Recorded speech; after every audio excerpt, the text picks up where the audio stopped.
Nós votamos e trabalhamos muito para eleger o governo Lula, querendo que ele fosse uma antítese do governo Bolsonaro, e não apenas um governo um pouco menos ruim, ou um governo um pouco melhor do que o governo Bolsonaro.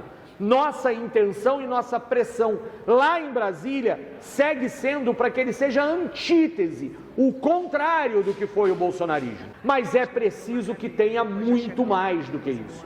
Essa lógica de defender a educação, a ciência, as universidades, as escolas em tempo integral, como um elemento fundamental da política educacional, tem que sair do discurso e chegar à prática e chegar à lógica daquilo que se define a política pública concreta.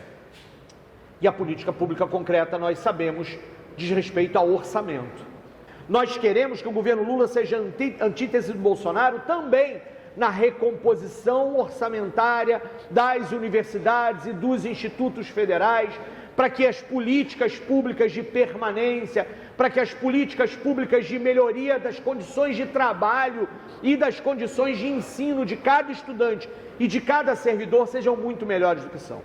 Não é possível naturalizar que caiam muros como o que caiu na Faculdade de Educação Física nesses últimos dias. Não é possível que a reitoria do Colégio Pedro II tenha que ir para a imprensa para dizer: o Salão Nobre do Campus Centro do Colégio Pedro II vai desabar se não fizermos nada e não temos dinheiro para... Não é possível ouvir dos reitores das instituições federais de ensino, dos IFES e das universidades que não há dinheiro para a política de permanência estudantil.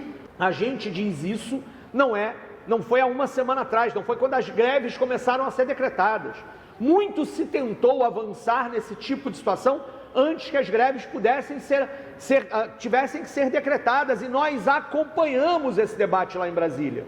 Nós acompanhamos, pressionamos, dialogamos, mas é verdade que no lugar de atender esse tipo de reivindicação, o governo acabou não dando ouvidos a elas, ou pior que isso, dar ouvidos e a prática, o que há de concreto na mudança estrutural que precisa acontecer, não aconteceu.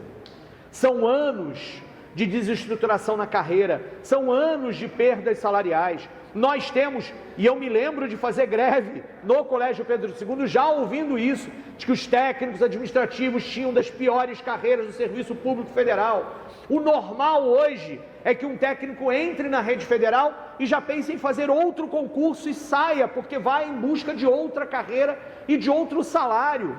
Como é possível sustentar uma educação de qualidade de forma estrutural, com uma roda, uma ciranda desse tipo, em que, na verdade, a carreira do técnico administrativo em educação da rede federal acaba sendo um passo para ir para outras carreiras. Isso é inadmissível. A educação como prioridade deve ser prioridade orçamentária, e não existe educação sem os servidores da educação. Mas hoje, o que é urgente e o que é necessário é encontrar os caminhos para as justas e legítimas reivindicações da greve, que é um instrumento legítimo de todo trabalhador, sejam atendidas o mais rapidamente possível, para que a gente possa se debruçar sobre as várias outras lutas que se avizinham e que estão colocadas sobre nós. Seguimos na defesa de um governo que possa de fato defender a educação, mas para isso o governo precisa atender às reivindicações da greve. Vamos que vamos.